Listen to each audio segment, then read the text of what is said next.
Inkatha Freedom Party followers, many of them younger members, have arrived at the Dlamini Park in Durban as the party holds its manifesto launch activations in KwaZulu-Natal. The IFP's Provincial Chairperson, Thami Ntuli, is expected to address the gathering. Ntuli is also the Premier candidate for the party in KwaZulu-Natal. Ntando Mnyandu joins us now. Ntando, good afternoon to you. What are some of the expectations from this address by Thami Ntuli this afternoon? Well, good afternoon to you, Hugo, and our viewers. You would know that time and time again, the IFP has been very vocal, saying that they do not want to remain the official opposition in KwaZulu-Natal, but they are aiming and they are gunning for the taking over of the province of KwaZulu-Natal, making promises that, they want to curb a lot of, fruitless and wasteful expenditure, such as renting the legislature in Pietermaritzburg, as they are saying they want to move the legislature back to the old legislature in Ulundi. So they are now going around on activations campaign ahead of the manifesto launch. What we've seen here at the Dlamini Park in the workshop in Durban, we've seen a lot of young people, coming to listen to the chairperson of the IFP in the province. As they are saying that one of the things that they want to fight immediately when they get into office, should they emerge victorious in the upcoming elections, is to fight unemployment, which is rife amongst young people in KwaZulu-Natal. But let us take this conversation further and bring in the chairperson of the IFP in KwaZulu-Natal, Thami Ntuli. Ntuli, thank you very much for your time. You are here. I can see that there are a lot of young people. What is it that the IFP is doing differently this time around that it appeals so much to young people? Well, the IFP, you see, even in 2021 local government elections, you could see that in our gatherings, the youth attended in their numbers our gatherings. I want to believe that our message is a message of hope, because the youth is worried about their future, is worried about tomorrow, and they're looking for a party that can present a message of hope. I think the message of hope we're giving to the people, which is not full of promises, but a message which is full of what we've done already for the people of KwaZulu-Natal and what we're currently doing where we're governing in municipalities, the IFP. I think that resonates with the youth in particular.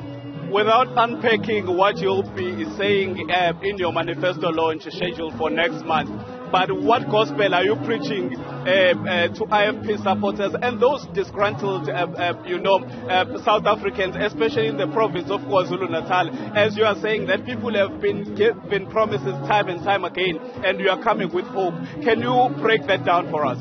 Well, the message of His Royal Highness Prince Mangosuthu Buthelezi legacy in the province of KwaZulu-Natal, in fact, speaks volume of us as the IFP as to what we are capable of doing. And that's a message we have been communicating to the people of KwaZulu-Natal, as you have witnessed that even the last three past by-elections, all were won by the IFP, including the ward which was previously led or governed by the ANC. People supported the IFP, and we believe that message of which is not full of just promises, but which is full of what we're capable of doing, is the one that people really look for.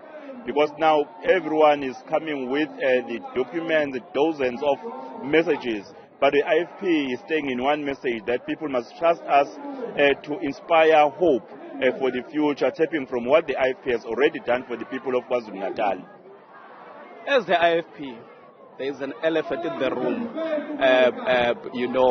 in the country. Speak of corruption, speak of unemployment, speak of GBV. What is the IFP promising, the electorate? Because promises have been made time and time again. But the issue of corruption, the issue of lack of service delivery, what is it that you want to do differently? We governed this province as the IFP even for 10 years during the democratic dispensation, and not even a single incident wherein the IFP had a case of corruption or any of the MECs or the premiers were taken to court or had some allegations of corruption. Even in municipalities where we govern with integrity. Hence, we are fit to fix the issues of corruption in the province, the issue of the economy, which will empower the whole province in order to be able to produce job opportunities and even mitigate the issues of crime. We believe if we can focus to the economy to actually try and fix the problems which are actually disturbing the trend of the economy, which we introduced as the IFP. You recall that during our time when we governed this province, we had Wastebe, we had Emma-Boarding, the investment that resulted to massive job opportunities in Richards Bay, even here in eThekwini. And we are saying we'll prioritize eThekwini. Reason being that eThekwini is the economic hub of the province of KwaZulu-Natal, and we need to fix eThekwini so that the people of eThekwini will live in a glorious city once more. The issue of multi-party charter, the issue of coalitions. You know, we spoke to Ntando Mnyandu and he said it's a new trend in town that governments in the world, they rule in coalition. As the IFP, are you willing and open to a multi-party charter and also working in coalition with other parties? Should you not emerge with a 50+1 after the elections?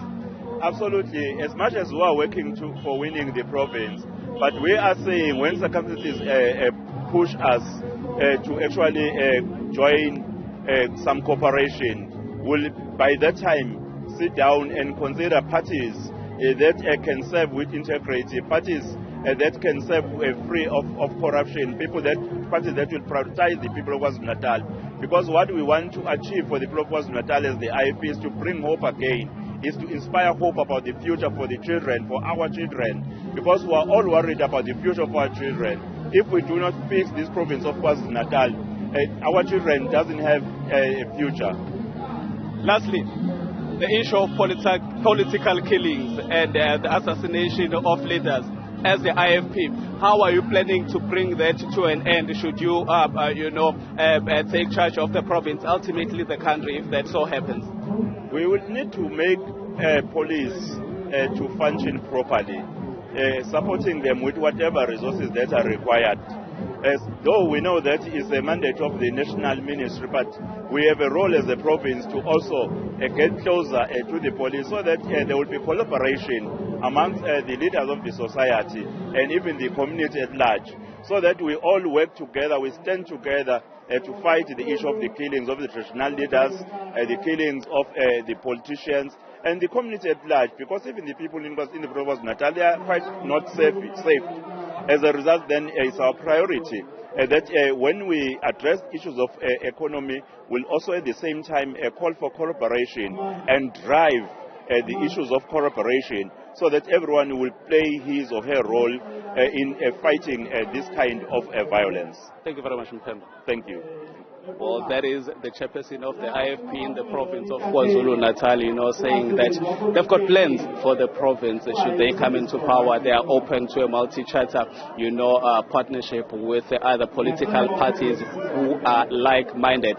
As you would see behind me, if I make way, my colleague Sibonge Ngubane gives you a glimpse. This is the crowd that has gathered here at the Gugu Dlamini Park. Predominantly, it's young people, as the IFP says, they are now appealing more to young people as they are preaching the gospel of hope. They are preaching,